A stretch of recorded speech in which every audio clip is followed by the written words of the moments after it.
오늘 이야기는 경북에 사시는 20대 여성분이 보내주신 사연입니다. 과연 어떤 사연일지 이야기로 만나보겠습니다.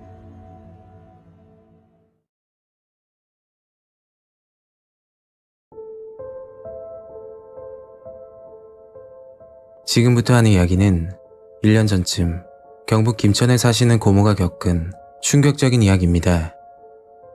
혼자 사시는 분들은 더욱 조심하시길 바랄게요. 고모는 김천에서 작은 미용실을 운영하고 계셨고 개인적인 사정으로 원룸에서 혼자 살고 있었습니다. 40대 후반인 나이인데도 불구하고 고모는 30대로 보일 만큼 관리를 잘하시는 편이었죠. 저는 머리 손질도 할 겸 혼자 지내는 고모가 걱정이 돼서 가끔 시간이 나면 고모 집으로 놀러가곤 했습니다. 저는 고모 집에 가면 하룻밤 자고 오는 게 패턴이었는데 그날은 친구와 중요한 선약이 있어서 미용실에 있다가 서둘러 대구로 올라오게 됐죠. 그리고 그날 밤 정말 무서운 사건이 일어나게 됩니다. 고모는 평소 배달을 자주 시켜 드셨는데 좀 이해가 안 가는 부분이 있었습니다. 그건 주문할 때 공동 현관 비밀번호를 알려주면서 문 앞에 두고 가라는 것이었죠. 고모에게 왜 그러냐고 물어보니까 배달 기사분들 바쁘니까 배려 차원에서 그랬다고 하더라고요. 뭐 그때까지는 공동 현관 비밀번호를 알려준다고 해서 무슨 일이 생길 거라 생각은 못했었죠. 그날따라 손님이 없어 일찍 미용실 문을 닫고 집으로 들어갔다고 합니다.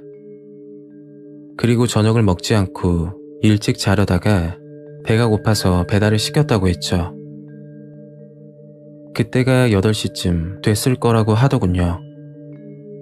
거실에 앉아서 영화를 보고 있던 중 초인종 소리가 나길래 음식이 문 앞에 있는 줄 알고 고모는 현관문을 열었다고 했죠.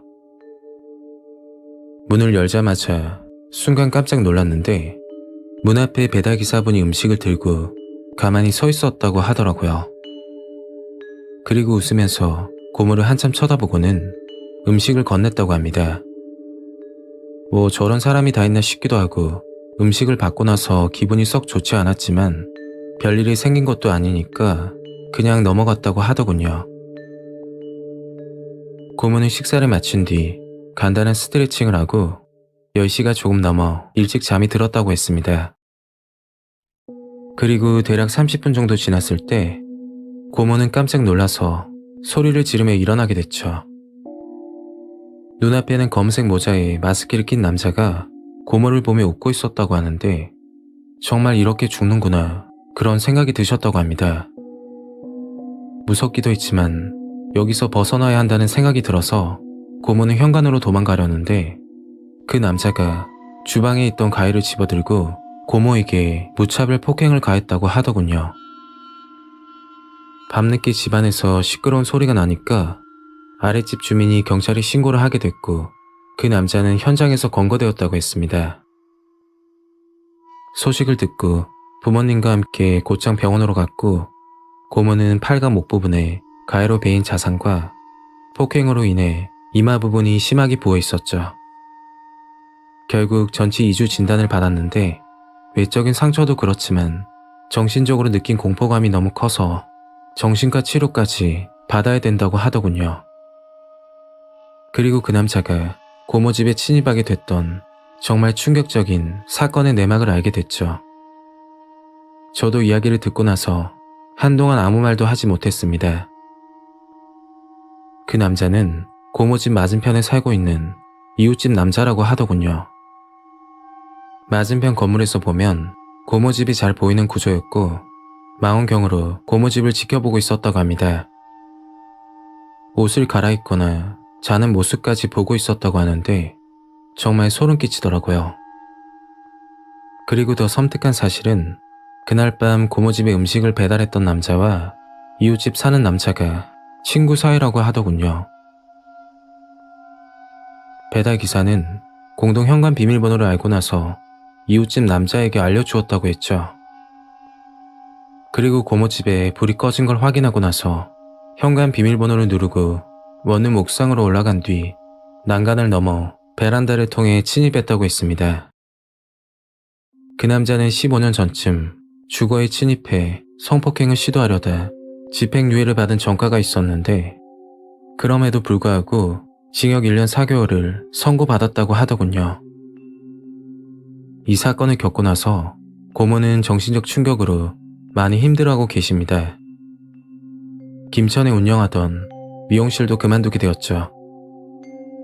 과거 전과가 있음에도 처벌이 너무 약해서 이런 사건들이 더 자주 일어나는 게 아닐까요?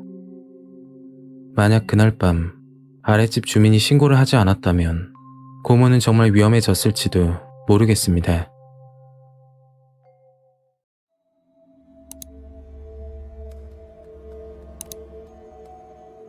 오늘 이야기는 부산에 사시는 40대 남성분이 보내주신 사연입니다. 과연 어떤 사연일지 이야기로 만나보겠습니다.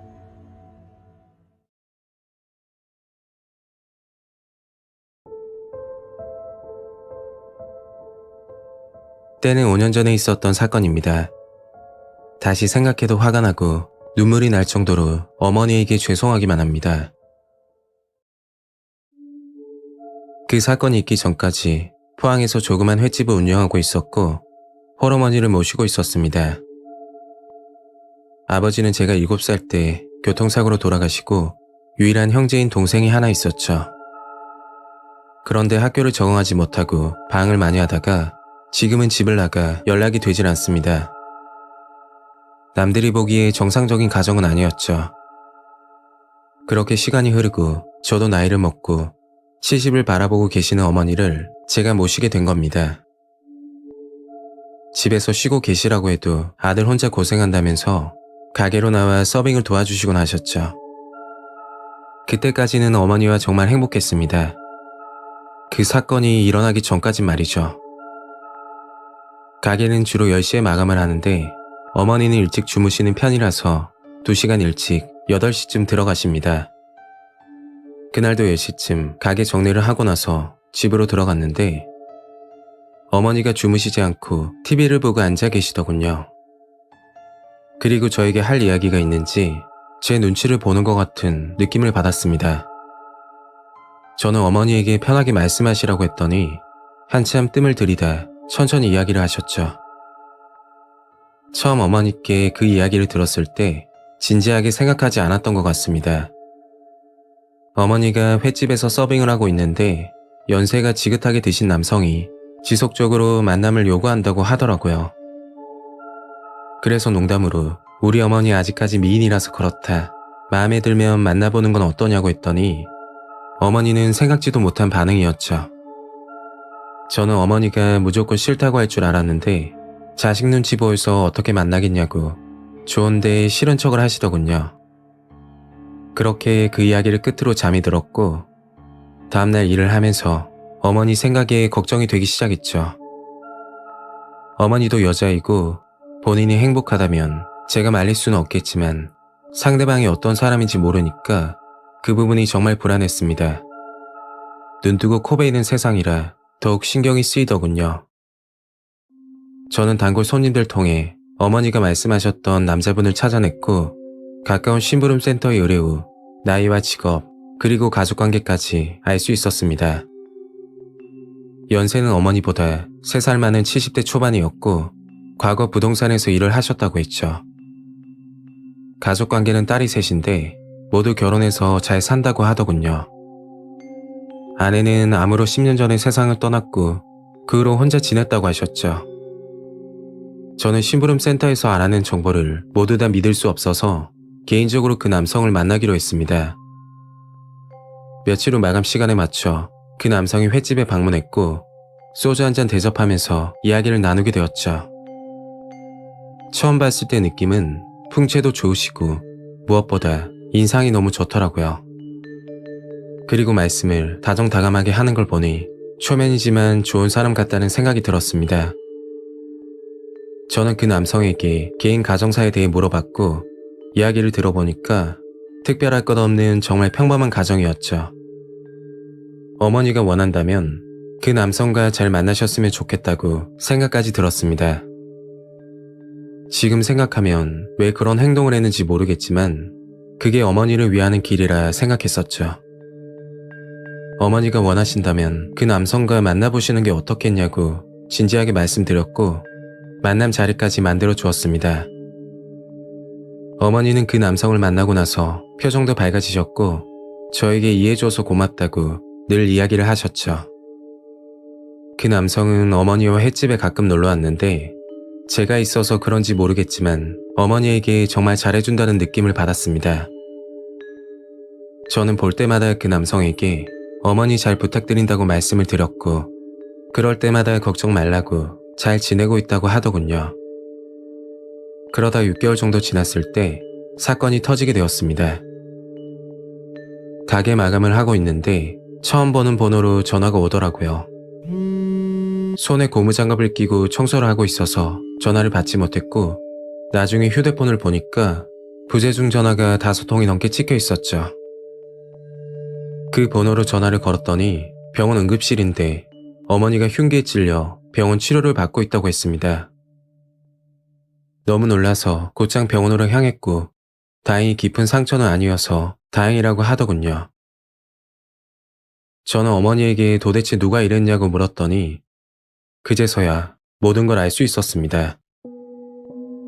어머니를 흉기로 찌른 건 그 남성이었고 평소에 잘해주다가 가끔 아무 이유 없이 어머니를 무시하는 말을 했다고 했죠.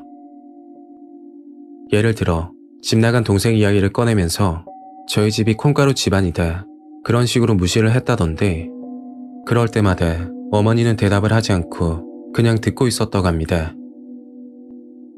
그 남성은 어머니가 대답을 하지 않는다고 갑자기 소리를 지르며 화를 내더니 마트에서 흉기를 구입해 옆구리를 찔렀다고 했죠. 그 이야기를 듣고 나서 어머니가 입은 외상도 문제지만 마음의 상처가 얼마나 컸을지 화가 나서 아무 생각이 들지 않았습니다. 그리고 그 남성은 어머니를 병원으로 데려다주고 스스로 자수를 했다고 했죠. 시간이 흘러 살인미수 혐의를 적용해 기소했지만 재판부는 살인하려는 의도가 보이지 않았다며 징역 1년, 집행유예 3년을 선고했습니다.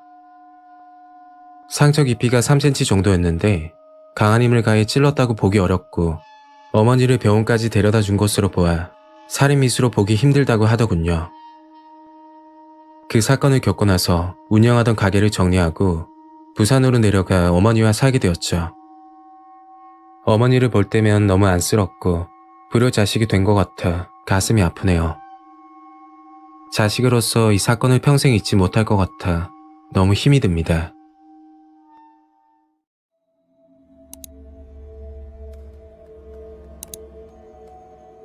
오늘 이야기는 충남에 사시는 30대 여성분이 보내주신 사연입니다. 과연 어떤 사연일지 이야기로 만나보겠습니다.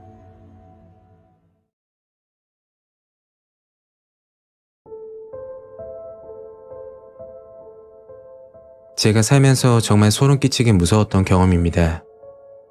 그 일을 겪고 나서 남자에 대한 트라우마 때문에 30살이 넘도록 소개팅도 하지 않고 혼자 지내고 있죠. 이야기의 시작은 4년 전으로 돌아갑니다.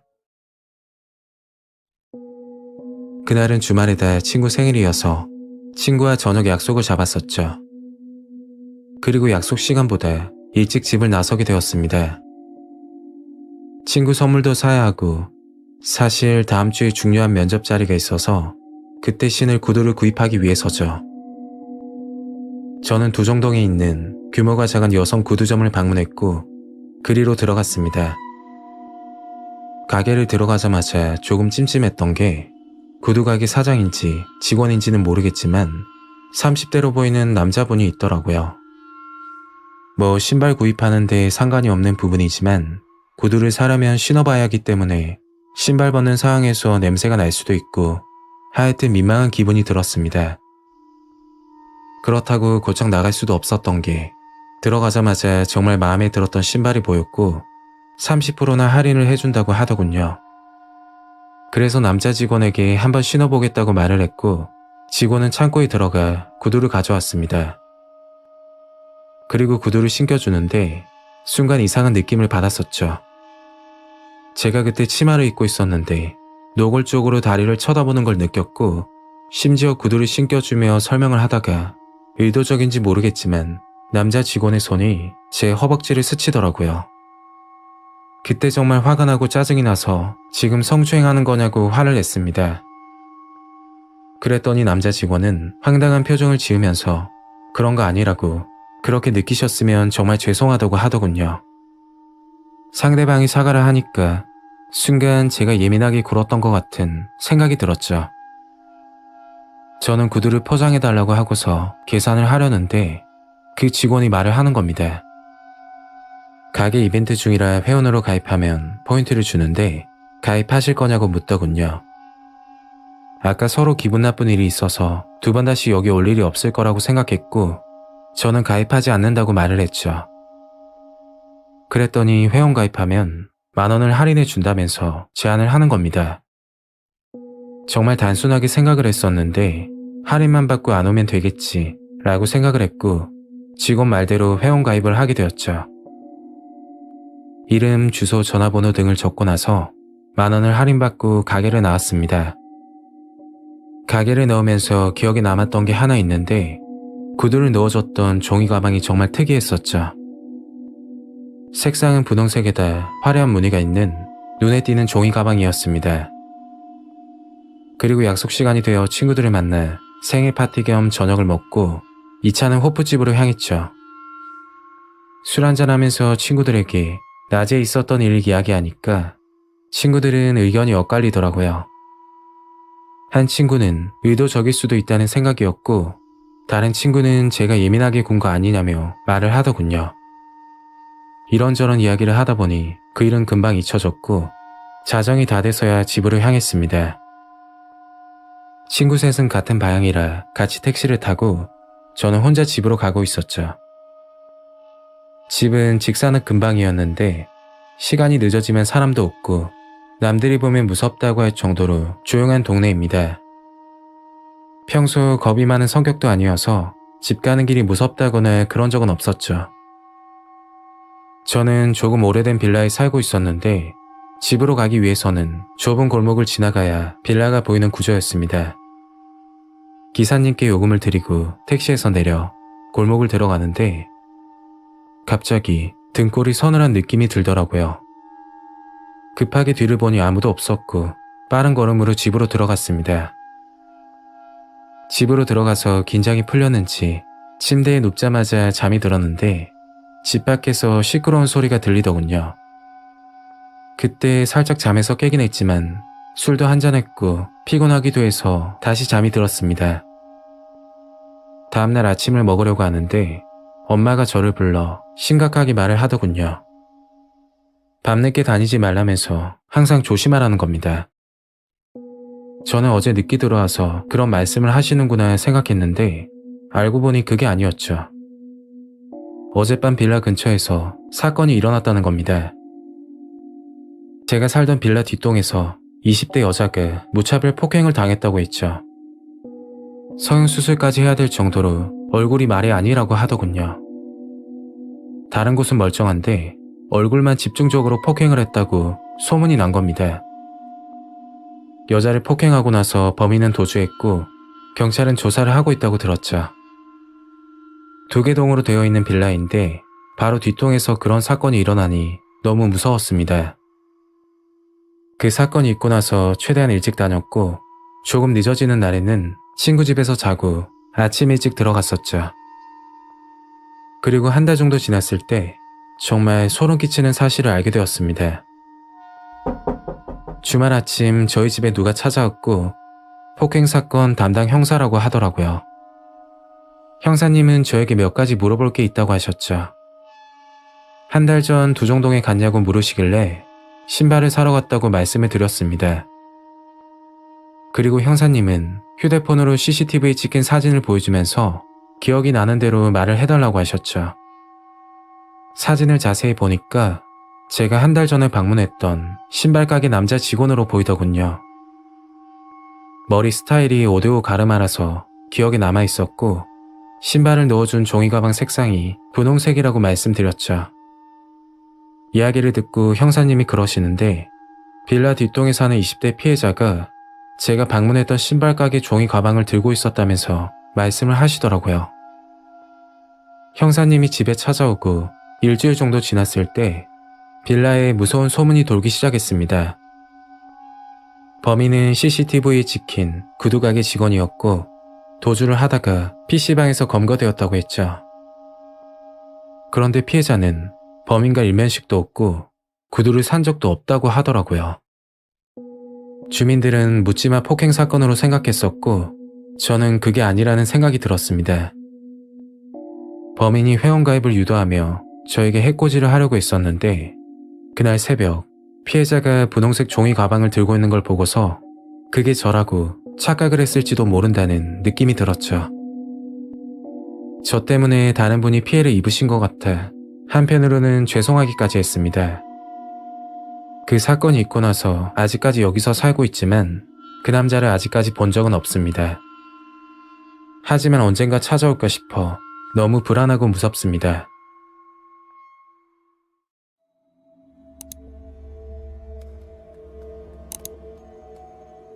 오늘 이야기는 부산에 사시는 40대 남성분이 보내주신 사연입니다. 과연 어떤 사연일지 이야기로 만나보겠습니다.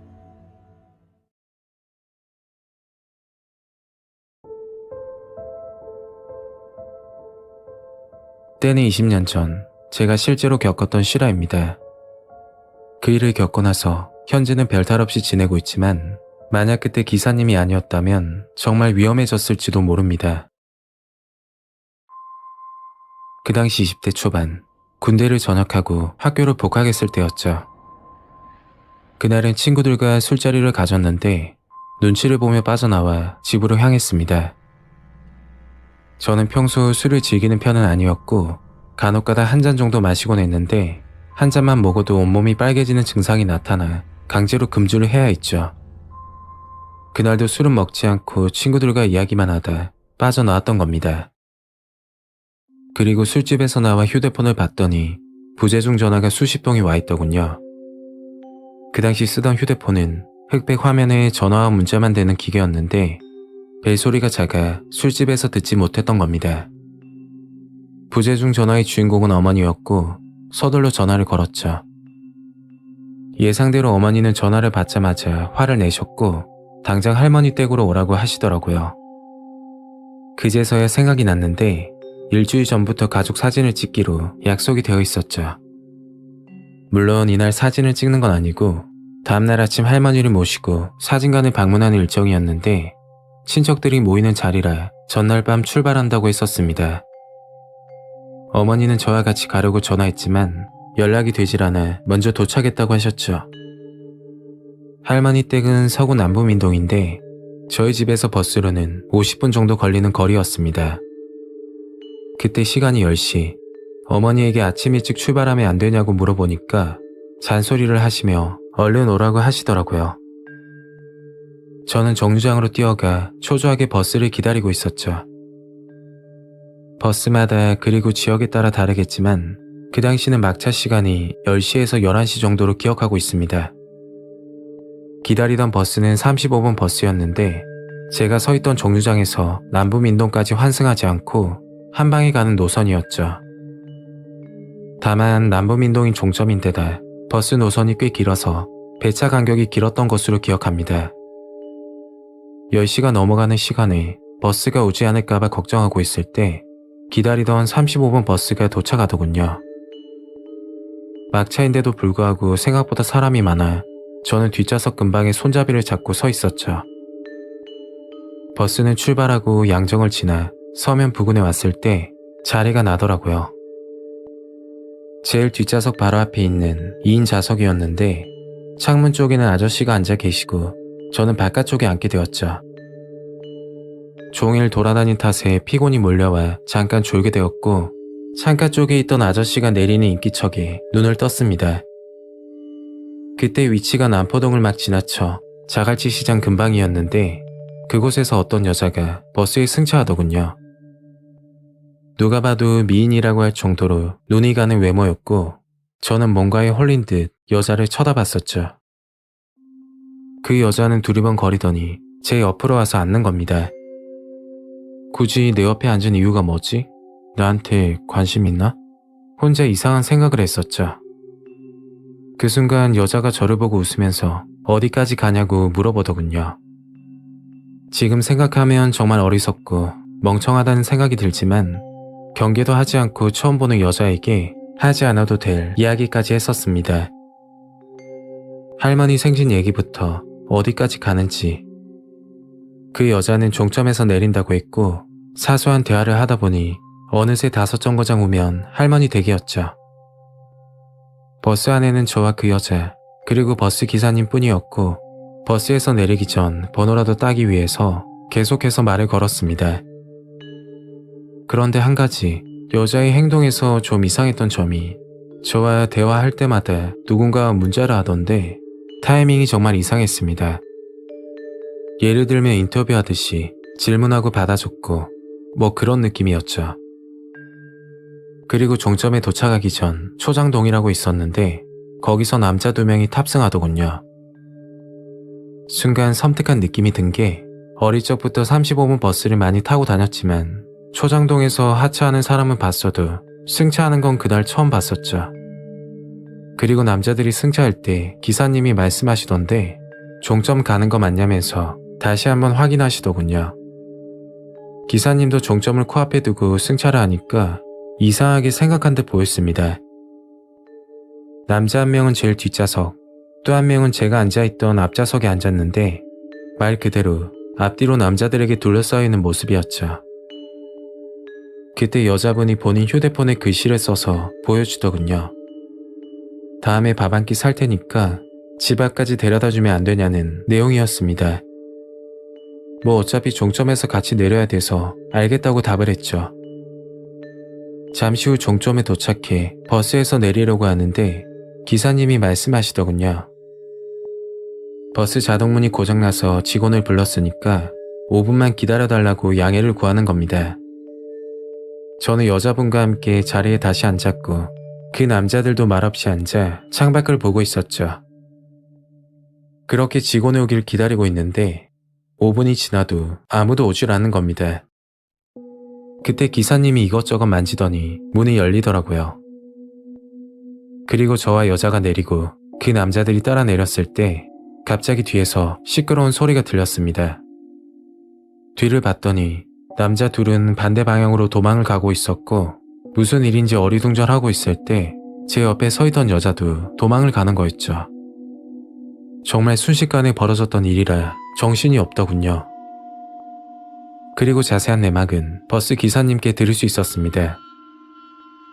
기사님은 10년간 같은 노선을 운행했는데 막차 시간에 그것도 초장동 정류장에서 승객이 승차하는 게 손에 꼽을 정도라고 말씀하셨죠. 버스에 승차하기 전 남자들이 서로 대화를 나누다가 승차하고 나서 각자 다른 곳에 앉아있는 것도 수상했다고 하더군요. 그리고 결정적인 이유가 남자 중 한 명이 요금을 낼 때 우연히 보게 됐는데 오른쪽 주머니에 손가락 2개만한 칼이 들어있었다고 했죠. 기사님은 뭔가 사건이 일어날 것 같아서 신고를 하셨고 종점에 도착해서 경찰이 올 때까지 시간을 벌고 계셨던 겁니다. 기사님 촉이 정확했고 그 일당들은 여자를 미끼로 납치를 벌이는 조직인데 전국 각지를 돌아다닌다고 하더군요. 만약 버스에서 내려 그 여자를 따라갔더라면 전 어떻게 됐을까요? 생각만 해도 정말 소름이 끼칩니다. 요즘은 CCTV도 많아지고 치안이 강화돼서 예전보다 위험이 줄었지만 막차를 타고 갈 때나 또는 의도적으로 접근하는 사람은 정말 조심하시길 바랍니다.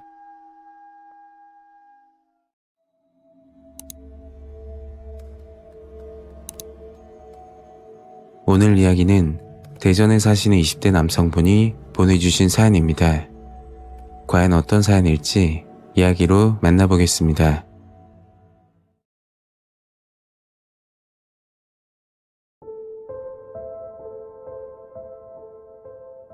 아직도 그곳에 공중전화가 존재하는지 모르겠지만 사연을 보내면서 그날의 사건을 생각하니까 꿈에 나올까봐 정말 섬뜩합니다. 제가 겪은 이야기를 들으시고 조심하시길 바랄게요. 때는 7년 전쯤 경험했던 일입니다. 그날은 서울에 살고 있는 친구를 만나기로 해서 대전역에서 출발해 KTX를 타고 서울로 향하던 중이었습니다. 고등학교 때 굉장히 친했던 친구였는데 졸업하고 나서 서울 쪽으로 대학을 가는 탓에 서로 연락이 뜸해졌죠. 시간이 흘러 친구가 좋은 직장에 취업을 했다고 해서 축하도 해줄 겸 얼굴이나 보자고 약속을 잡은 겁니다. 저는 평소 여행 다니는 걸 좋아하지 않기 때문에 그 당시 서울은 처음 가는 거였죠. 그렇게 대전에서 1시간 반 정도 지났을 때 서울역에 도착했습니다. 친구에게 전화를 하니까 취업 관련 교육을 받고 있어서 5시쯤 퇴근을 한다고 하더라고요. 친구는 저에게 자취방으로 들어가 먼저 쉬고 있으라고 했고 알겠다고 하고서 통화를 종료했습니다. 친구가 살고 있는 자취방은 구이동 근처였는데 길도 잘 모르고 초행길이라 눈앞에 보이는 2번 출구로 빠져나왔죠. 그리고 구이동으로 가기 위해서 버스 노선이나 지하철을 검색하고 있는데 조금 떨어진 곳에서 어떤 여자가 저를 쳐다보고 있는 것 같더군요. 처음에는 기분 탓이라고 생각했지만 그 여자와 눈이 마주치고 나서 그게 아니라는 걸 깨닫게 되었습니다. 그 여자는 몸이 불편한지 특이한 걸음걸이로 천천히 다가와서 저에게 부탁을 하더군요.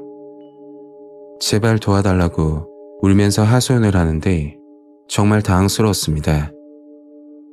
가까이서 보니 그 여자는 배가 튀어나와 임산부로 보였고 얼마나 다급했으면 불편한 몸으로 처음 보는 사람에게 울면서 부탁을 할까 안쓰러운 생각이 들더군요. 저는 무슨 일이냐고 물어보니까 집으로 가야 되는데 길 좀 알려달라고 하는 거였죠. 저도 서울은 처음이고 이제 막 도착해서 지리를 모른다고 설명하니까 제 팔을 잡고서 근처에 보이는 공중전화로 끌고 가더군요. 끌려가면서 여자 손을 뿌리칠 수 있었지만 배가 부른 임산부라서 그럴 수가 없었습니다. 그때 제 기억으로는 여자치고 힘이 정말 강했죠. 그 여자는 공중전화로 가더니 기다려달라고 하고서 어디론가 전화를 거는 겁니다. 그리고 저를 보고 전화를 받아보라고 하더군요. 전화를 받았더니 목소리만 들으면 70대 정도로 느껴지는 할머니가 이야기를 하시는 거였죠. 할머니가 하는 말은 그 여자가 할머니 딸인데 정신적으로 문제가 있어서 길을 못 찾으니까 도와달라고 부탁을 하는 겁니다. 그래서 저는 저에게 부탁을 할 게 아니라 경찰 도움을 받으라고 했더니 갑자기 말을 바꾸면서 택시 타고 딸의 집까지만 데려다 주면 20만 원을 준다면서 울먹거리며 부탁을 하더라고요. 직접 데려오고 싶은데 몸이 불편해서 거동이 힘들다고 도와달라고 사정을 하는 겁니다. 그때 제가 뭔가에 홀렸는지 친구 만나려면 시간도 멀었고 이건 도와줘야 되겠다 싶은 생각이 들어서 어디로 가야 되는지 주소를 물어봤죠. 할머니가 말한 주소는 구로구 가리봉동이라고 했고 전화번호를 알려주면서 도착하면 사람을 보내겠다고 했죠. 저는 서울역 근처에서 택시를 잡아 그 여자를 태우고서 기사님께 가리봉동으로 가달라고 했습니다.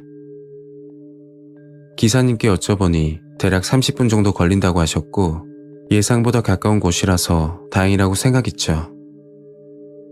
기사님이 운전하면서 서울 사람 아니냐고 물으시길래 택시를 탄 자초지종을 설명했습니다. 그리고 잠시 후 목적지에 도착했고 택시에서 내려 할머니에게 전화를 걸었죠. 할머니는 사람 보낼 테니까 그 사람한테 돈을 받으면 된다고 했고 저는 그 자리에서 기다리고 있었습니다. 그런데 그때 아까 타고 왔던 택시가 다시 제 앞으로 와서 정차를 하는 거였죠. 기사님이 창문을 열더니 조심스럽게 저를 부르는 겁니다. 그리고 저를 보고서 빨리 차에 타라고 하시더라고요. 저는 여자분을 데리러 오기로 해서 조금 기다려야 된다고 말을 하니까 택시비 돌려줄 테니 얼른 타라고 다급하게 소리를 치는 겁니다. 그 말을 듣고 옆에 있던 여자가 갑자기 제 팔을 잡더니 제가 택시에 타지 못하게 길을 막는 거였죠. 순간 뭔가 잘못됐다 생각이 들더라고요. 저는 힘으로 여자를 밀쳐내면서 택시에 탔고 기사님은 곧장 출발했습니다. 그리고 기사님이 말을 꺼내시더군요.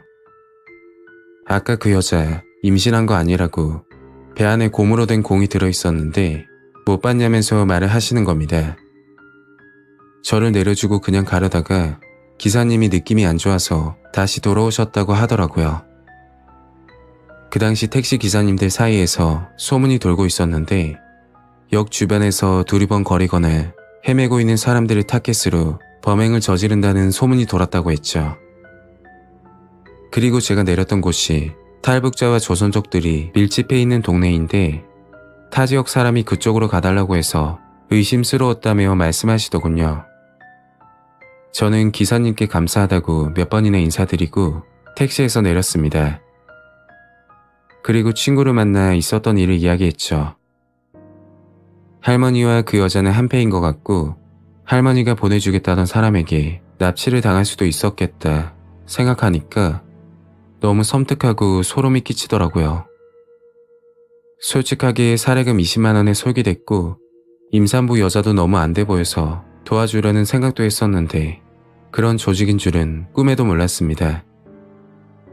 친구 집에서 주말을 보내고 집으로 돌아오면서 앞으로는 도와주기 전에 의심 먼저 해봐야겠다는 생각이 들었죠. 만약 그날 택시기사님이 아니었다면 어떻게 됐을지 생각만 해도 끔찍합니다.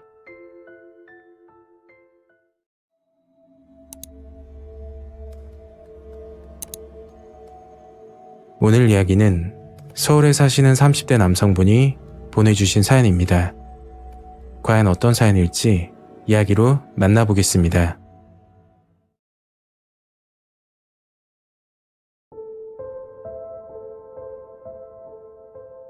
10년 전 겪었던 실화입니다.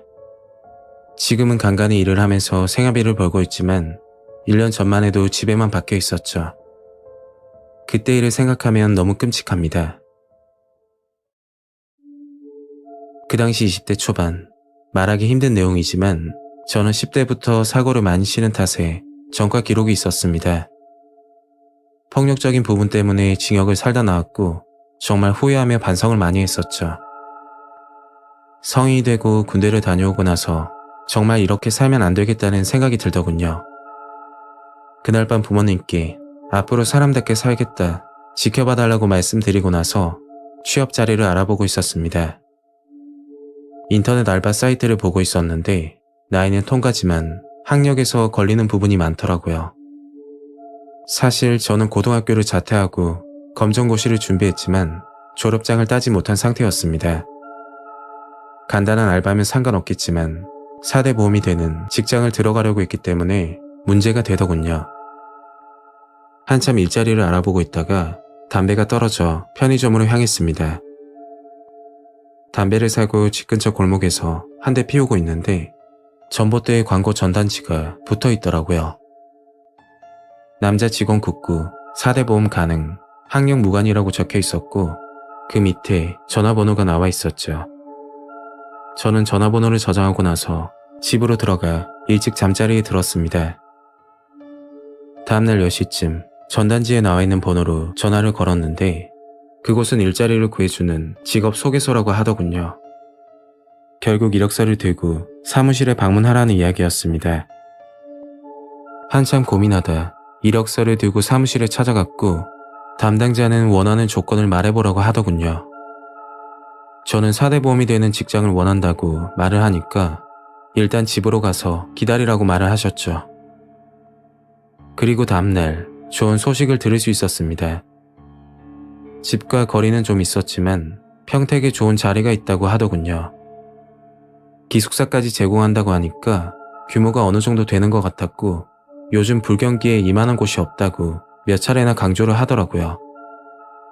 일주일이 지나 간단한 건강검진을 받고 나서 취업을 하게 되었습니다.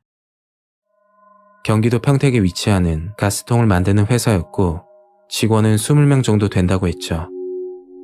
부모님도 좋아하시고 저도 열심히 해서 저축도 하고 좋은 여자 만나서 결혼까지 생각하며 큰 꿈을 가졌습니다. 입사 첫날 기숙사에 들어가 짐을 풀고 첫 출근을 했죠. 제가 맡은 업무는 사출이라는 파트였는데 가스통 모양을 잡아주고 제품을 넣었다 빼는 단순한 작업이었습니다. 그렇게 일을 하다가 점심시간이 되었고 작업 반장이 신입사원들에게 말을 하더군요. 기존 점심시간은 12시부터 1시까지인데 신입들은 식사 후 12시 40분까지 흡연실로 모이라는 지시였습니다. 그날 저 말고 신입사원이 한 명 더 있었는데 긴장을 해서 그런지 인사도 하지 못했었죠. 점심을 먹고 나서 흡연실 앞에서 기다렸고 사람들이 저를 보고 대하는 태도가 마치 군대 신병대하듯 하더라고요. 그때는 처음이라 그런 줄 알았고 얼른 적응해야겠다고 생각했습니다.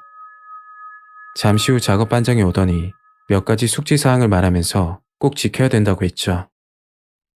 첫 번째는 한 달에 한 번 회식비를 걷는다고 하더군요. 급여가 들어오면 10만 원씩 내야 된다고 했고 기숙사에서 외출할 때는 고참에게 허락받고 나가야 된다고 하는 겁니다. 처음 입사해서 그런가 보다 하고 알겠다고 했죠. 그렇게 시간은 빠르게 지나갔고 한 달이 지났을 때였습니다. 회사 특성상 2교대 근무였는데 그날은 오전 파트라서 새벽 5시에 일어났죠. 눈을 뜨니 제 옆에 자고 있던 신입사원이 보이지 않더군요. 먼저 일어나 일찍 출근했나 싶어 저는 출근 준비를 하고 있는데 작업 반장이 기숙사 방문을 열고 욕을 하는 겁니다.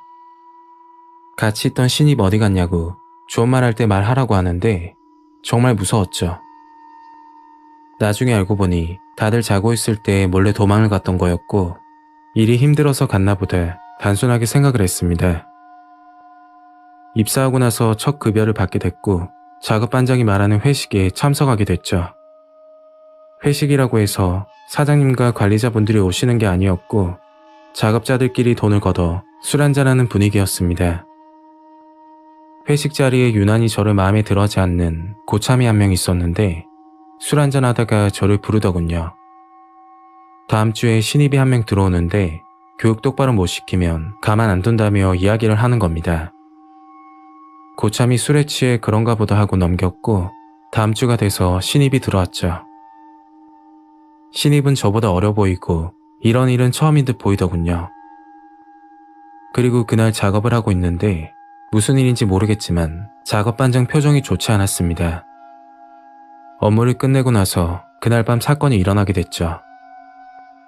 저를 싫어한다는 고참이 제가 있던 기숙사로 찾아왔고 저는 이유 없는 폭행을 당하게 되었습니다. 왜 그러냐고 물으니까 신입 관리 제대로 안 하냐고 한 번 더 문제 생기면 그땐 죽여버리겠다고 하는 거였죠. 나중에 알게 된 사실인데 신입이 일을 못한다는 게 이유였습니다. 그날부터 신입이 실수를 할 때마다 기숙사로 찾아와 저를 폭행하기 시작했고 경찰에 신고하려고 했지만 폭행 전과가 있는 입장이라 망설여 치더군요. 그리고 신고하게 되면 힘들게 구한 직장을 그만둬야 하기 때문에 고민을 정말 많이 했었죠. 정신 차리고 살겠다고 여기까지 왔는데 한 달 만에 집으로 가는 건 부모님께 죄스러운 생각이 들었습니다. 시간이 지나면 괜찮아질 줄 알고 참고 지냈죠. 그렇게 한 달을 더 버티고 나서 제 인생에서 잊을 수 없는 사건이 생기게 되었습니다. 그날은 주말이라 늦게까지 TV를 보다가 잠이 들었고 새벽쯤 전화가 오더군요. 기숙사 근처에서 술을 마시던 고참들이 누군가를 봤다고 하던데 큰 가방을 들고 어디론가 급히 가고 있었다고 합니다. 이 상황에서 따라갔더니 신입이 도망가려고 하길래 잡았다면서 연락이 왔죠. 저는 급하게 그리로 가서 교육 제대로 시키겠다며 고참들에게 죄송하다고 하고서 신입과 함께 기숙사로 들어왔습니다. 화가 났지만 한편으로 얼마나 힘들면 도망가나 싶어 잘 타이르고 있는데 그때 작업 반장이 문을 박차고 들어오더니 자기가 보는 앞에서 교육을 시키라고 하더군요. 제가 머뭇거리고 있으니까 네가 교육 안 시키면 내 손에 죽을 거라면서 이야기를 하는 겁니다. 너무 겁이 나서 반장이 시키는 대로 신입을 폭행하기 시작했고 그 모습을 한참 보다가 웃으면서 나가더군요. 신입에게 너무 미안하고 제 자신이 바보 같아서 한참을 울었습니다. 반장이 나오고 나서 신입을 얻고 그곳을 몰래 빠져나왔죠. 돈을 떠나서 거기서 일하다가 사람까지 죽는 일도 생기겠다 싶더라고요. 제가 살기 위해서 저보다 약자를 괴롭힌 사실이 너무나 부끄럽고 후회가 드네요. 요즘도 이런 일이 있을 거라 생각합니다. 기숙사에서 신입을 폭행하고 있을 때 그 모습을 보고 웃고 있던 작업 반장 얼굴이 너무 소름 끼치도록 무섭습니다.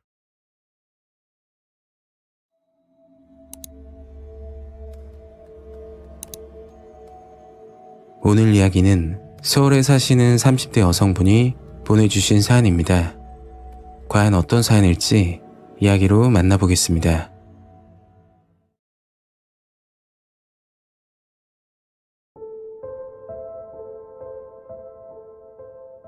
이 일을 겪고 나서 많은 생각이 들었습니다. 좋은 일을 하려다가 큰 화를 입을 뻔한 사건이었죠. 집으로 돌아오는 길, 같은 길을 반복해서 돌아올 만큼 정신이 없었습니다. 때는 9년 전에 경험했던 일입니다. 저는 주말마다 관광지를 찾아다니며 풍경 사진을 찍고 다녔죠. 풍경 사진을 촬영해서 그림으로 그리는 게 취미였습니다. 무서운 경험을 하기 하루 전날 사진 촬영을 위해 관광지를 알아보던 중이었죠. 결국 강원도 정선군에 위치하는 정암사라는 사찰을 방문하기로 했습니다. 다음날 아침 일찍 일어나 준비를 하고 오전 10시쯤 정암사로 출발했죠. 강릉에서 정암사까지는 2시간 정도 걸리는 거리였죠. 삼척 톨게이트를 지나고 목적지가 5km 정도 남았을 때 시간을 봤더니 12시가 다 되어 가더군요.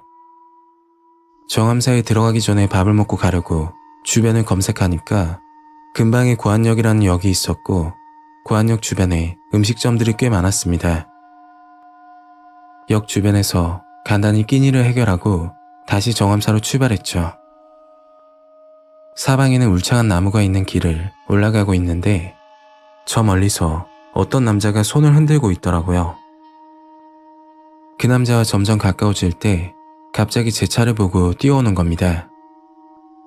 그리고 창문을 두드리면서 부탁을 하는 거였죠. 여자친구와 여행을 하고 있는데 가는 길까지만 태워주면 안 되냐고 말하더라고요.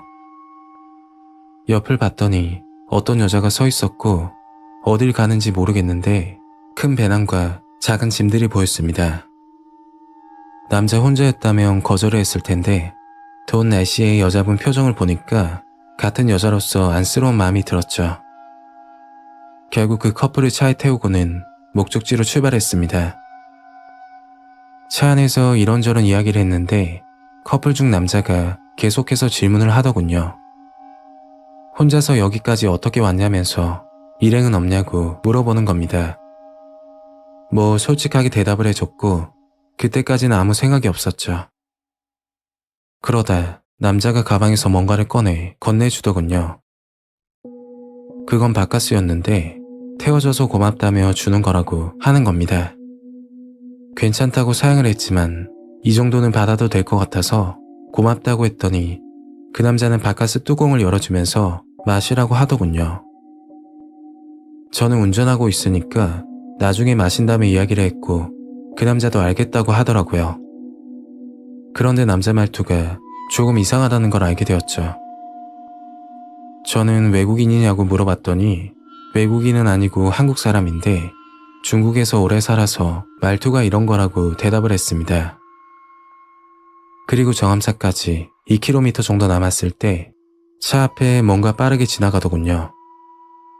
깜짝 놀라서 급브레이크를 밟으며 그 자리에 정차했고 저는 차에서 내려 주변을 살폈죠. 아무것도 없는 걸 확인하고 나서 차에 올라탔는데 뒷자리에 앉아있는 커플 표정이 갑자기 안 좋아 보였죠. 좀 전까지는 웃으면서 이야기를 하고 있었는데 그새 싸웠나 싶어 저까지 눈치가 보였습니다. 저는 혼잣말로 산짐승이 지나간 것 같다고 이야기를 하고서 다시 출발했죠. 잠시 후 정암사에 도착했고 뒤에 탄 커플에게 목적지까지 닿았다고 이야기를 했습니다. 그러니까 서로 화를 내면서 차에서 내리는 거였죠. 고맙다고 해도 모자랄 판에 갑자기 짜증을 내니까 순간 뭐 저런 사람들이 다 있나 싶어서 당황스러웠습니다. 커플 중 남자는 먼저 도로를 따라 올라가고 여자가 갑자기 다가오더니 이상한 말을 하는 거였죠. 오늘 정말 운 좋은 거니까 다음부터 혼자 다니지 말라고 하더라고요. 그게 무슨 말이냐고 물으니까 아무 대답 없이 가버리는 겁니다. 그 당시에는 그 말이 무슨 뜻인지 이해가 되질 않았고 정말 이상한 사람들이다 하고서 넘기게 되었죠. 정암사에서 사진 촬영을 끝내고 오후 5시쯤 시동을 걸고 집으로 가려고 하는데 블랙박스에 충격이 감지되었다고 영상이 뜨는 겁니다. 그래서 블랙박스를 돌려보고 있는데 좀 전에 산짐승이 지나갔을 때 영상이 녹화가 되어 있더군요. 그런데 그 영상을 보고서 소름이 끼치더라고요. 제가 차에서 내렸을 때 그 커플들이 대화하는 소리가 녹화가 되어 있었는데 정말 섬뜩했습니다. 그 남자가 하는 말이 혼자 온 것 같은데 그냥 죽여버리고 돈이나 뺏으면 어떻겠냐고 이야기를 하는 거였죠. 그러니까 옆에 있던 여자는 맨정신에는 위험하다며 바카스를 먼저 먹이라고 이야기를 하던데 서로 의견이 다르니까 차 안에서 싸우고 있던 겁니다. 영상을 확인하고 나서 온몸에 소름이 돋아 아무 말도 하지 못했죠. 곧장 차를 끌고 근처 지구대로 가서 블랙박스 영상을 보여줬는데 여기 주변에서 히치하이킹을 하는 사람이 있으면 절대 태우면 안 된다고 하는 겁니다. 심지어 일주일 전쯤 운전자가 사라지고 버려진 차가 발견된 사건도 일어났고 정말 조심하라고 신신당부를 하더군요. 지구대에서 들었는데 조선족 일당이 여행을 다니는 것처럼 하고서 히치하이킹을 하는데 혼자 운전하는 여성들만 노린다고 합니다. 순찰을 하면 쥐도 새도 모르게 사라져버려 난감하다고 하셨죠. 그 말을 들으니까 너무 무섭더군요. 힘들게 집으로 도착해서 생각이 들었는데 차 안에 있던 여자가 저를 죽이자고 동의했다면 저는 어떻게 됐을지 생각만 해도 끔찍하더군요. 그리고 그 남자에게 받은 바카스를 증거 물품이라고 경찰에게 주고 왔는데 아무 의심 없이 그걸 마셨더라면 정말 위험해졌을 거라 생각이 들었죠. 이 일을 겪고 나서 모르는 사람은 차에 절대 태우지 않습니다. 그 사람들 정체가 뭔지 정확히 알 수는 없지만 정암사 가는 길 히치하이킹하는 커플을 보신다면 정말 조심하시길 바랍니다.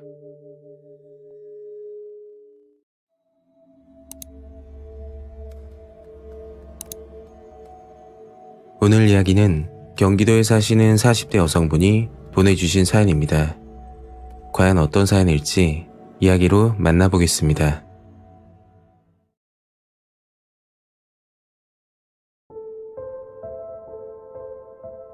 제가 오래전 무서운 경험을 한 적이 있습니다. 정말 소름 돋는 사건이었고 아직도 잊을 수가 없네요. 때는 20살, 1997년도 대구에서 겪었던 사건입니다. 현재는 경기도에 살고 있지만 저희 고향은 대구입니다. 그 당시 성인이 된 기쁨을 누린다는 이유로 매일같이 밤늦게 귀가를 하는 게 일상이었죠. 그날은 평소보다 시간이 늦어졌고 집에 들어가는 것도 애매하기도 해서 친구 자취방에서 잠을 청하기로 했습니다. 친구가 살던 자취방은 재래시장 골목 안에 위치하고 있었는데 97년 당시만 해도 24시 편의점도 잘 없었고 PC방도 늦은 시간까지는 운영하지 않던 시절이었죠. 자정이 다 된 시간에 택시에서 내려 시장 골목 입구 쪽으로 걸어가고 있는데 상가 불이 다 꺼지고 지나가는 사람도 없는 섬뜩한 분위기였습니다. 시장 골목을 지나쳐 대략 30m 앞에 친구 집이 보였기 때문에 빠른 걸음으로 가자 생각했죠. 제 또래라면 아시는 분들은 계실 거예요. 밤늦은 시장 골목은 쥐 죽은 듯 침묵이 흐르고 여자 혼자 다닐 수 있는 길은 아니었습니다. 그리고 제 성격은 겁이 많고 경계를 많이 하는 편이어서 골목 입구에 서서 수상한 사람은 없는지 한참을 두리번거렸죠. 다행히 아무도 없었고 빠른 걸음으로 골목으로 들어갔습니다. 골목에 들어가고 10m 정도 걸었을 때 어디서 튀어나온지도 모를 만큼 갑자기 어둠 속에서 누군가가 제 앞을 가로막더군요. 그 사람은 저와 일정한 거리를 두며 걷고 있었고 순간 정말 놀랐지만 소리를 지르지 않고 차분하게 친구 집으로 향했습니다. 얼핏 보면 여자로 착각할 수도 있을 법한 키가 작고 왜소한 남자였죠. 친구 집에 거의 다 왔을 때 무언가 떨어지는 소리가 났고 바닥을 유심히 보니까 두툼해 보이는 지갑이 떨어져 있더군요. 제 앞으로 걸어가는 남자의 지갑이라고 확신하고 다급하게 남자에게 말을 했었죠. 지갑이 떨어졌다고 몇 차례나 그 남자를 불렀으나 제 목소리를 듣지 못한 건지 남자는 골목을 지나 좌측으로 가더라고요. 정말 이상했던 점은 적막한 시장 골목에서 제 목소리를 듣지 못했다면 그 남자는 못 들은 척을 하거나 아니면 들을 수 없는 사람이라고 판단했습니다. 본인 지갑이 떨어졌는데 못 들은 척하면서 그냥 가는 건 말이 안 된다고 생각했죠. 저는 지갑을 주워 내일 경찰서에 가져다 줘야겠다 생각하고 친구 집으로 향했습니다. 친구가 살던 곳은 주택으로 된 2층 집이고 2층에서 자취를 하고 있었죠. 1층 대문을 열고 2층으로 뛰어 올라가는데 갑자기 계단 밑에서 누군가 소리를 지르며 말을 하는 겁니다. 2층에서 고개를 내밀고 아래를 쳐다보니까 방금 전 제 앞으로 걸어간 왜소한 그 남자였고 남자는 저를 보고 도둑년이라고 하면서 경찰서 가자고 당장 내려오라고 하더라고요. 그 말을 듣고 친구가 집에서 나와 무슨 일이냐고 물어봤고 친구에게 방금 전 상황을 설명했죠. 그리고 저는 그 남자에게 몇 번이나 불렀는데 못 듣고 가신 거라면서 큰 소리로 말을 했습니다. 혼자 있었다면 무섭고 겁이 나서 아무 말도 못했겠지만 옆에 친구가 있어서 안심이 되더군요. 한참을 그 남자와 실랑이를 하다가 제가 1층으로 내려올 기미가 보이지 않으니까 입에 담지 못할 욕을 하면서 지갑만 던지라고 하는 겁니다. 저는 손에 들고 있던 지갑을 1층으로 던지고 나서 방으로 들어가려고 하는데 그때 아래층에 살던 아저씨가 집 밖으로 나오더군요. 아저씨는 무슨 일이냐고 새벽에 누가 욕을 하냐고 물었죠. 아마 주무시고 계시다가 그 남자가 욕을 하는 소리에 잠에서 깬 것 같았습니다. 저와 친구는 아저씨에게 수상한 남자가 1층에 있다고 손으로 가리키며 이야기했죠. 아저씨는 맨발로 뛰어나와 그 남자를 잡으려고 했지만 남자는 순식간에 사라져 버렸습니다. 그리고 친구와 방으로 들어가 일진이 안 좋다 생각하고 수다를 떨다 잠이 들었죠. 아침에 친구 집에서 나와 시장을 빠져나오는데 많은 사람들이 북적거리며 돌아다녔고 불과 몇 시간 전과 전혀 다른 분위기에 기분이 이상했습니다. 그 사건이 있고 나서 한 달 정도 지났을 때였죠. 어릴 적부터 친했던 동네 친구를 만나 떡볶이를 먹으러 갔는데 친구가 며칠 전에 무서운 일이 있었다고 머뭇거리며 이야기를 하더라고요. 그 이야기를 듣고 나서 정말 소름이 돋고 섬뜩했습니다. 대구는 동네마다 재래시장을 끼고 있는 지역이라 시장을 쉽게 볼 수 있는 지역이었죠. 이 친구도 시장 근처에 살고 있었고 어릴 적부터 왕래가 잦아 크게 무섭거나 하진 않았습니다. 친구는 시장 골목을 걸어가는데 어떤 왜소한 남자가 친구 앞으로 오더니 두툼한 지갑을 떨어뜨리고 빠른 걸음으로 지나가더랍니다. 그래서 친구는 그 남자에게 지갑이 떨어졌다며 아무리 외쳤지만 들은 척도 하지 않고 지나갔다고 했죠. 그때 시간이 밤 9시 정도였는데 간간히 지나가는 사람이 있었다고 하더군요. 친구는 지갑을 주워들고 남자를 찾으려고 두리번거렸는데 갑자기 뒤에서 그 남자가 나타나 도둑년이라고 욕을 하기 시작했다고 합니다. 제가 겪은 상황과 너무 비슷해서 친구에게 인상차기를 말하니까 제가 봤던 그 남자라고 확신이 들더군요. 저는 겁이 많았지만 친구는 저와 상반되는 대담한 성격이었습니다. 지갑을 찾아주려고 하는 와중에 갑자기 나타나 도둑이라고 욕을 하니 친구도 화가 났다고 했었죠. 그 남자는 경찰서로 가자고 이야기했고 친구도 누가 잘못을 했는지 경찰서에 가서 이야기하자고 했다더군요. 그리고 그 남자와 친구는 경찰서 방향으로 걸었다고 합니다. 대략 2, 3분 정도 걷고 있었는데 그 남자가 지갑을 내놓으라면서 친구 손을 갑자기 잡아당겨 어떤 건물 안으로 들어가게 되었다고 했죠. 시장 골목 안 상가 건물이었는데 그 당시는 9시만 돼도 가게 문을 닫는 곳이 많아서 상가 건물 안은 불이 꺼진 채 아무도 없었다고 하더군요. 친구는 남자를 보고 경찰서 가자더니 왜 상가 건물로 들어왔냐고 따지자 그 남자는 이상한 말을 하기 시작했다고 합니다. 지갑을 훔쳐간 대가로 친구 몸을 만져야겠다고 했다더군요. 남자는 강제로 친구를 성폭행하기 시작했고 상가 바닥에 누워 비명을 지르고 난리가 났다고 합니다. 친구는 어릴 때 운동을 해서 웬만한 남자는 이길 수 있다 라는 말을 많이 했었고 그 남자는 키 158 정도에 몸무게는 45kg도 안 될 만큼 마른 몸이라고 했었죠. 서로 몸싸움을 하던 중 들고 있던 지갑이 떨어졌는데 순간 너무 무서웠다고 하더라고요. 두툼하게 보였던 지갑의 정체는 신문지를 돈처럼 잘라서 한가득 집어넣었던 겁니다. 친구는 자정이 다 될 때까지 남자에게 잡혀 있었고 운이 좋았던 건지 주변에 건물 셔터 내리는 소리가 들려 살려달라고 소리를 쳤더니 그 남자는 도망을 갔다고 하더군요. 시간이 흐른 뒤 그 남자에 대한 소문이 돌기 시작했죠. 밤마다 인적이 드문 시장 골목을 돌아다니면서 주로 타켓은 젊은 여자, 혼자 걸어가는 여자 앞으로 다가가 지갑을 떨어뜨리며 유인한 뒤 경찰서로 가자고 협박을 한다고 합니다. 그리고 경찰서로 가는 척을 하면서 사람이 없는 골목으로 들어가 성폭행을 일삼는다고 했죠. 친구는 그날 밤 셔터 소리가 나지 않았다면 어떻게 됐을지 생각만 해도 소름이 돋습니다. 그 시절에는 그런 사실을 부모님께 알린다거나 도움을 청할 생각은 저도 친구도 하지 못했죠. 늦은 밤 귀갓길은 부모님이나 경찰의 도움을 받아 안전하게 들어가시길 바랄게요. 오늘 이야기는 여기까지입니다. 구독과 좋아요 잊지 않으셨죠? 다음 영상으로 또 뵐게요. 감사합니다.